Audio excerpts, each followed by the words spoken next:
remedio. 7 de la mañana, 41 minutos. Ya está con nosotros el doctor Carlos Francisco Fernández. Comienza su sección hoy lunes. ¿Cómo amaneció, doctor Carlos Francisco? Buenos días. Hola Sandra, un saludo para su merced y naturalmente para todos. Empieza una semana y obviamente nosotros retomamos aquí nuestros temas de salud, obviamente en una palpitante, por llamar de alguna forma, palpitante semana electoral.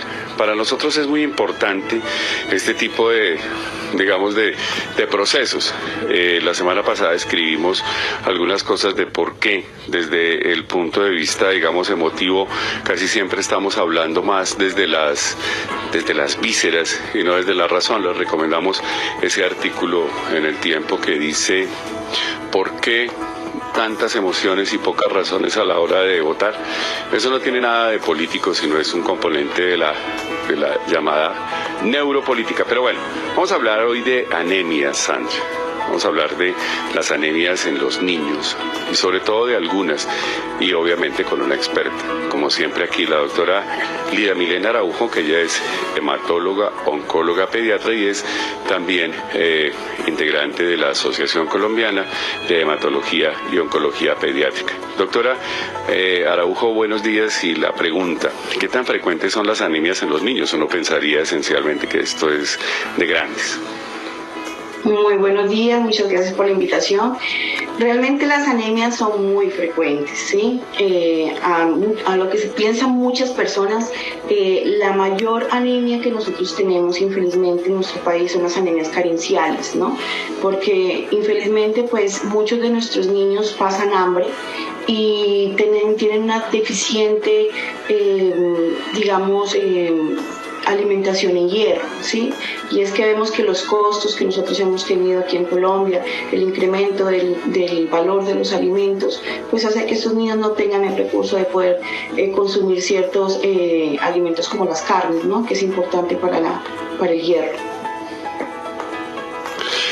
Obviamente uno podría empezar una conversación con usted diciendo o preguntándole mejor qué es la anemia. Sí, a ver, la anemia son trastornos de la sangre, en donde nosotros vemos que hay niveles bajos de hemoglobina o disminución en el recuento de los glóbulos rojos, es decir, en el número de los glóbulos rojos. ¿Qué es la hemoglobina? La hemoglobina es la molécula que se encuentra dentro de los glóbulos rojos y se encarga de transportar el oxígeno que va a llegar al resto de nuestro cuerpo, y que es muy importante, porque si no tenemos oxígeno en nuestro cuerpo nos vamos a sentir débiles, cansados, sin ánimo de trabajar, de estudiar, en el caso de los niños. Entonces es muy importante pues este metabolismo de la hemoglobina. Esto es muy importante. Los glóbulos rojos son una especie de bolsas, excúseme doctora, me meto en su campo, son una especie de paquetes, son las únicas, son células que no tienen núcleo, son unos paqueticos en los cuales hay una molécula, como dice la doctora Araujo, que es la hemoglobina. Y la hemoglobina tiene la particularidad de ser, como el transmilenio del oxígeno. Entonces, si hay buena hemoglobina dentro de los glóbulos rojos, o si hay suficientes glóbulos rojos, pues la oxigenación en todos los tejidos como un elemento vital se garantiza. Esa molécula de hemoglobina, doctora, corríjame, está integrada esencialmente por hierro, además de otras cosas, ¿cierto? Sí, señor, es correcto. Y el hierro no lo producimos, sino tenemos que comérnoslo. Sí, el hierro lo tenemos que comer. Principalmente hay dos tipos de hierro, como para explicarles. Hay un hierro que se llama En y hay un hierro que se llama No-En. ¿Qué significa esto? El hierro En es el que encontramos en las carnes. ¿Y cuál es la diferencia? Y el hierro No-En es el que encontramos en las verduras. El hierro En, ¿cuál es la diferencia? Que cuando nosotros lo ingerimos, entra a nuestro intestino delgado y lo metaboliza mucho más rápido. El hierro No-En requiere sufrir ciertos cambios y procesos para poder ser metabolizado y por lo tanto se absorbe menos. Por eso es importante el mayor consumo de carnes sin restarle importancia a las verduras, pero las carnes se absorben mucho más fácil y aumenta mucho más rápido la hemoglobina. Hablamos obviamente de la anemia carencial que usted dice es la más común, es la anemia que está pegada a esos procesos de desnutrición, más otras cosas que sin duda afectan. Y obviamente vemos que los índices, no solamente en niños, sino en las mamás que les transmiten obviamente esta particularidad a los hijos, es altísima. Pero hay otro tipo de anemias, doctora, ya desde el punto de vista, pues todas son patológicas, pero esencialmente mucho más condicionadas por alteraciones estructurales. ¿Como cuáles, doctora? Bueno, mira, para hablar un poquito de las anemias, sí es importante determinar cuáles son las causas en general de las anemias, ¿sí?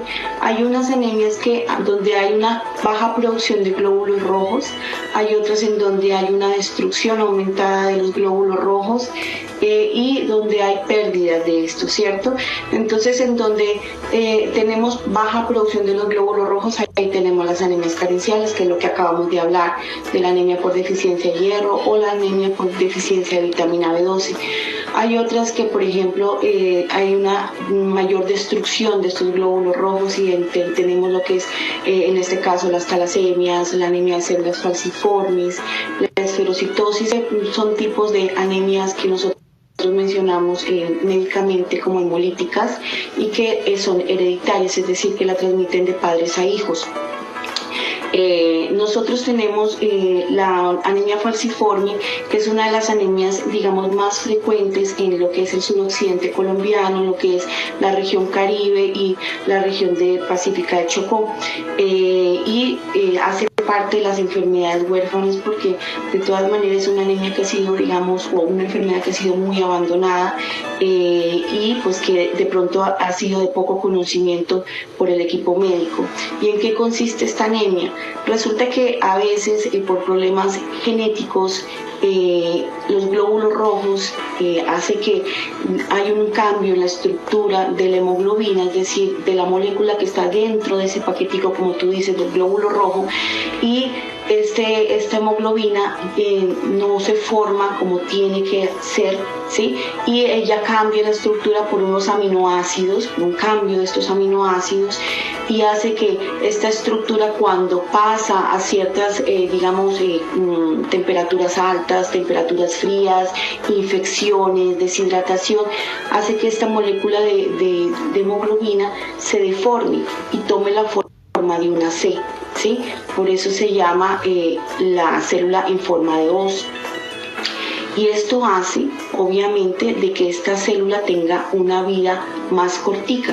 Cuando normalmente un glóbulo rojo demora unos 120 días, estas células solamente van a sobrevivir de 30 a 45 días. Y por eso es que estos niños van a estar con una anemia constante.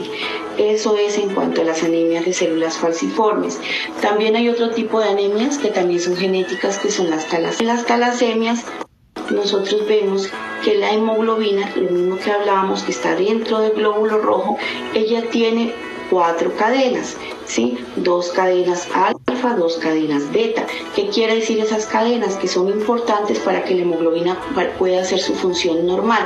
En las talasemias, una de esas cadenitas hace falta, y eso hace también de que se cambie toda la estructura de la hemoglobina, y por tal motivo también el glóbulo rojo dure menos tiempo a lo que debería sobrevivir.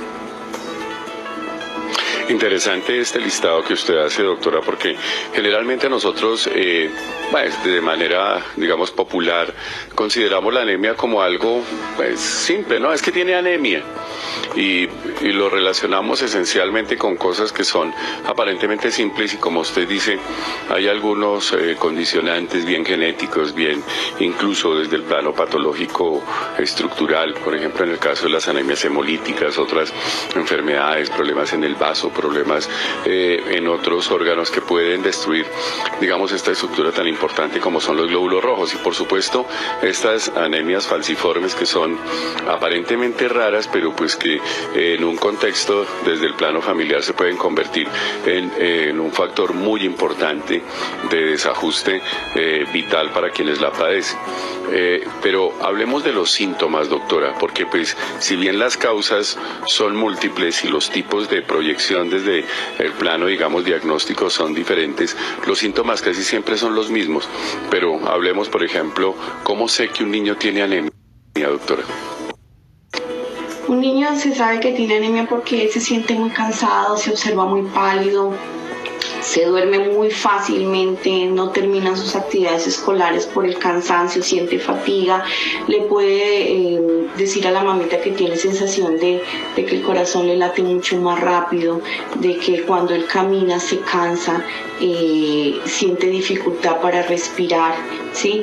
Y la falta de... Importante, doctora.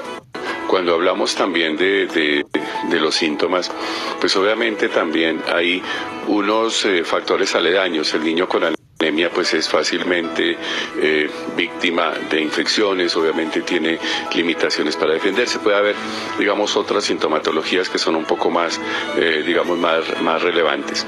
¿Y qué hacemos, doctora, en estos casos?